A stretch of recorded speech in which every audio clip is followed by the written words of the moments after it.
निबोधत।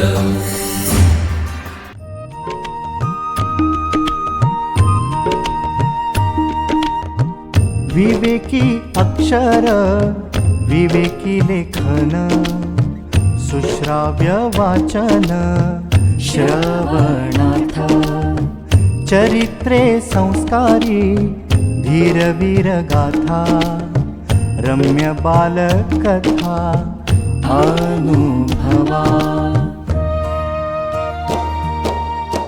अमृताचे शब्द थोर आणि सान सगळ्यांचे कान आनंदावे चालता बोलता ऐकावे पहावे ज्ञानी होत जावे सहजची।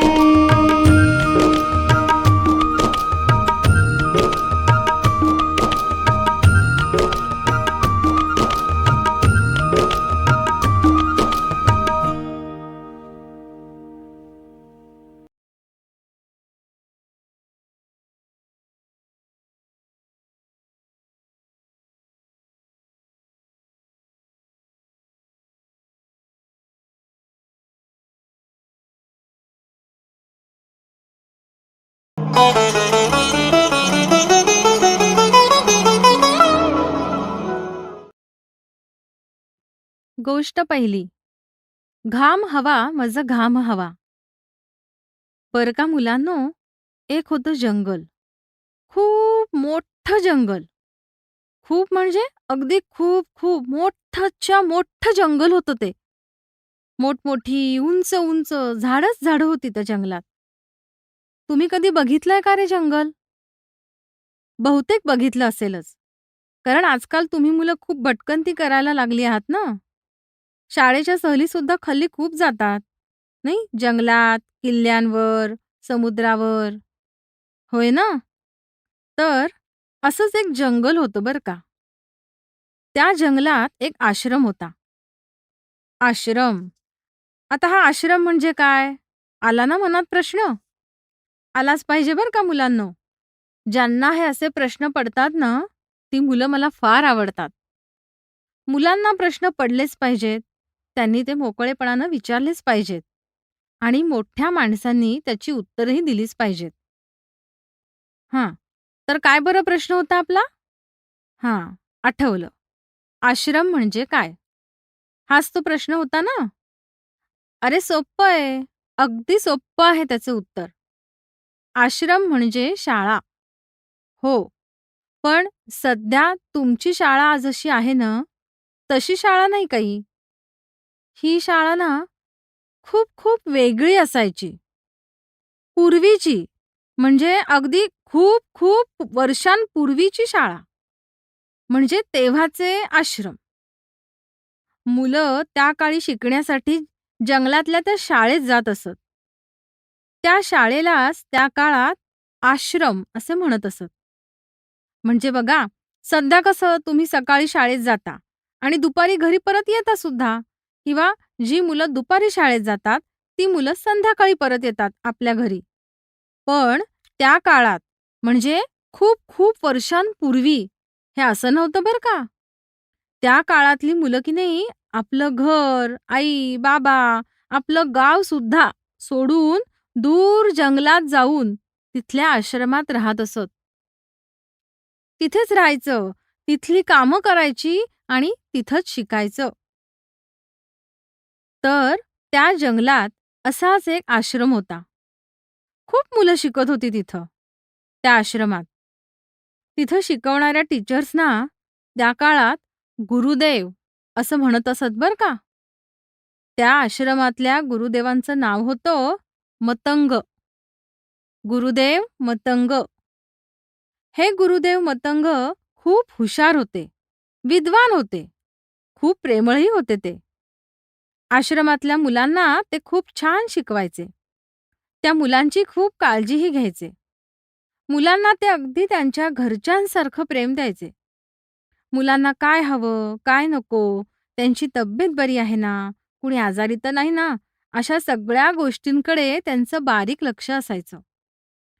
मुलांनाही आश्रम खूप आवडायचा. तिथली सगळी कामं मुलंच करायची. अगदी सगळी कामं. आश्रमाची झाडलोट करणं, पाणी भरणं, शेतातली कामं करणं, लाकडं तोडणं, अशी खूप खूप कामं. तुमच्या शाळेत असतात तशा मावशी, काका नसायचे तिथे.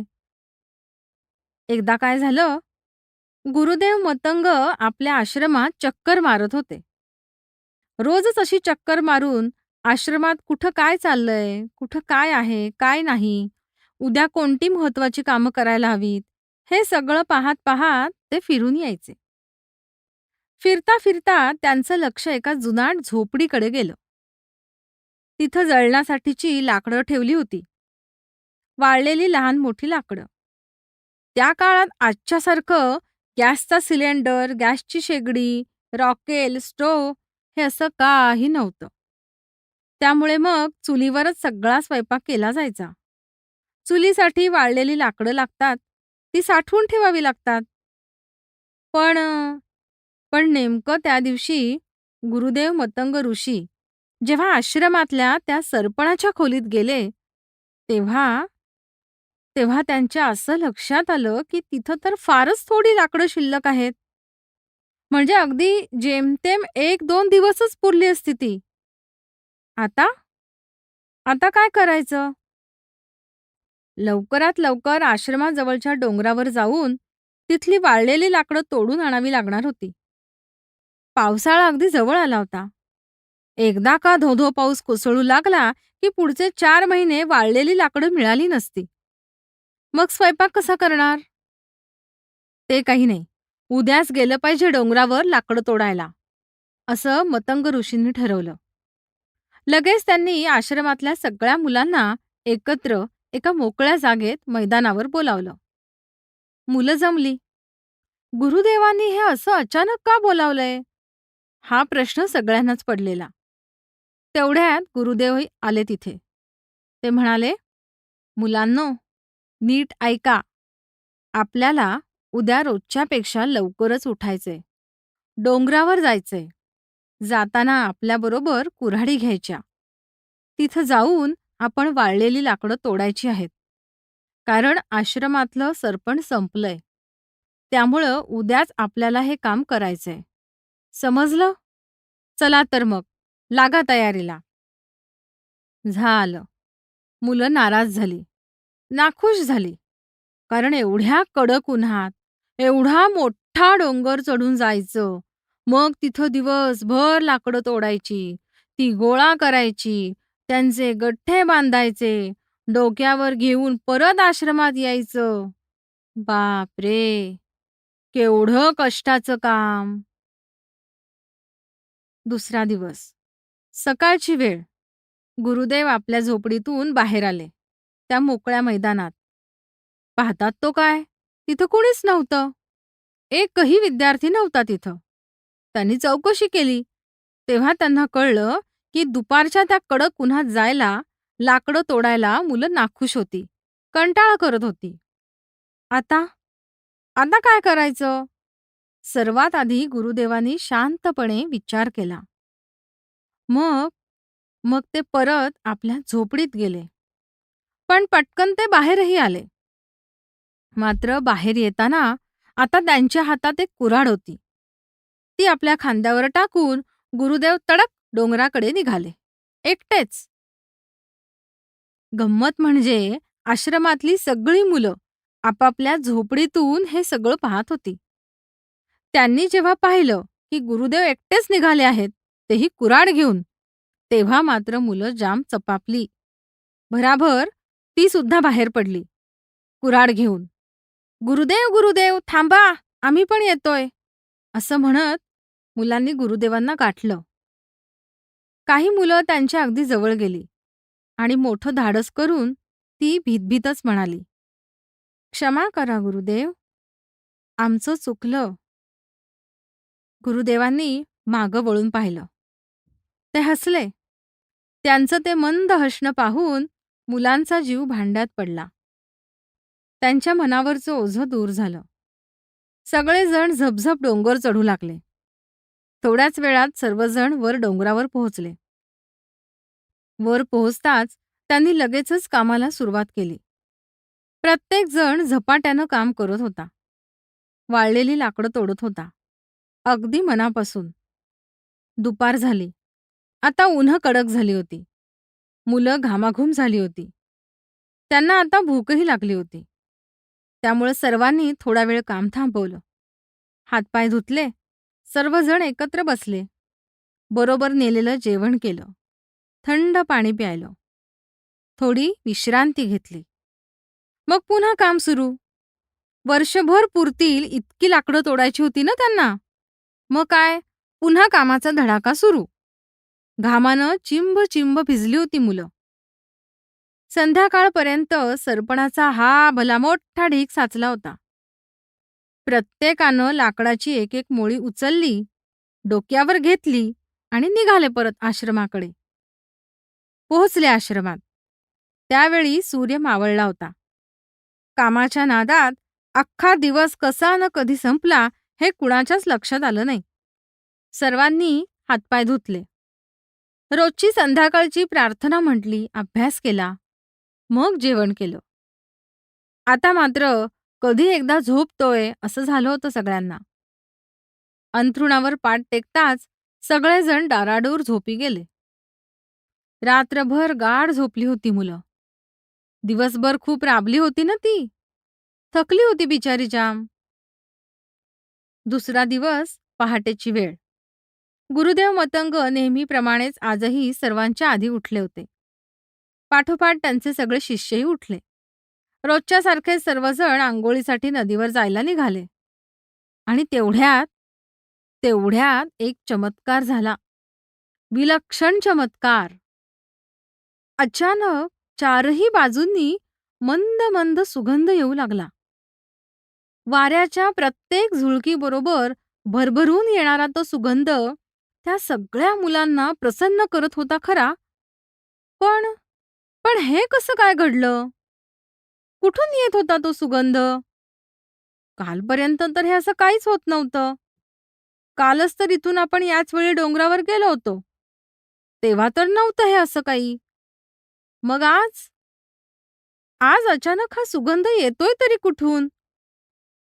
ताजा टवटवीत सुगंध, न संपणारा सुगंध. पण तो येतोय तरी कुठून? हे पाहण्यासाठी ती मुलं आणखी थोडी पुढं गेली. त्यांनी इकडं तिकडं पाहिलं आणि आणि बघतात तर काय, काल ती मुलं ज्या रस्त्यानं सरपणाचे गठ्ठे आपल्या डोक्यावर घेऊन आश्रमात परत आली होती, त्या रस्त्याच्या दोन्ही बाजूंना सगळीकडं कितीतरी कितीतरी फुलंच फुलं फुलली होती. रंगीबेरंगी फुलं, लहान मोठी फुलं, ताजी टवटवीत फुलं, एकदम फ्रेश, सुगंधी फुलं, फुलंच फुलं. मुलांना मात्र प्रश्न पडला होता की अरे, काल तर इथं ही फुलझाडं नव्हती. आज कुठून आली? आणि ती सुद्धा ढिगभर फुलं घेऊन. कुठून आली असतील बरं? कुठून?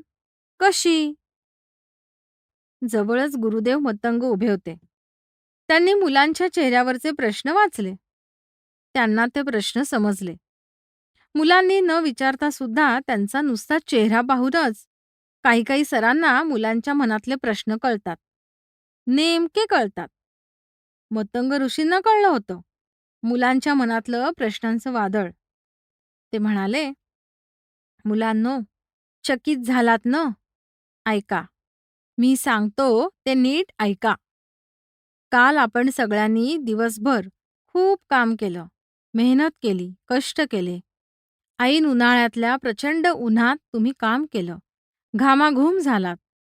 सरपणाचं ओझं आश्रमात घेऊन येताना तुमच्या घामाचे थेंब इथल्या जमिनीवर सगळीकडे टपकत होते.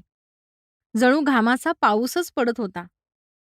तुमच्या कष्टांचा, तुमच्या मेहनतीचा घाम होता तो.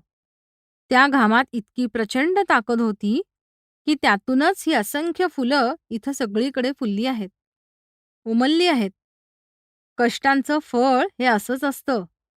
गोड असतं ते आणि सुगंधी, रंगीबेरंगी सुद्धा. मुलं हसली. सगळ्यांनी गुरुदेवांना प्रणाम केला. गुरूंनी त्यांना आशीर्वाद दिला. ते म्हणाले, मुलांनो, कदाचित उद्या परवा ही फुलं सुकतील, त्यांचा सुगंधही संपेल.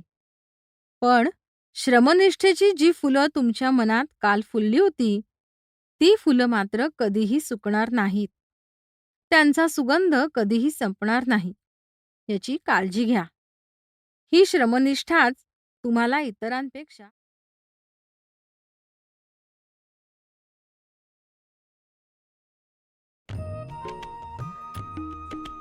विवेकानंद केंद्र मराठी प्रकाशन विभाग म्हणजेच MPRV गेली 35 वर्षे संस्कारक्षम आणि राष्ट्र जागरणपर पुस्तकांच्या प्रकाशन व्यवसायात 135 हून अधिक पुस्तके, 10 लाखांहून अधिक प्रतींची एकूण विक्री, कार्यकर्त्यांना उपयोगी पडेल अशा माहितीची विवेकशलाका आणि केंद्राच्या देशभरातील कार्याचा परिचय करून देणारी कार्यदर्शिका. संपर्क अश्विनी हाईट्स, पहिला मजला, ग्राहक पेठेजवळ, टिळक रोड, पुणे 30. संपर्क क्रमांक 9881061686.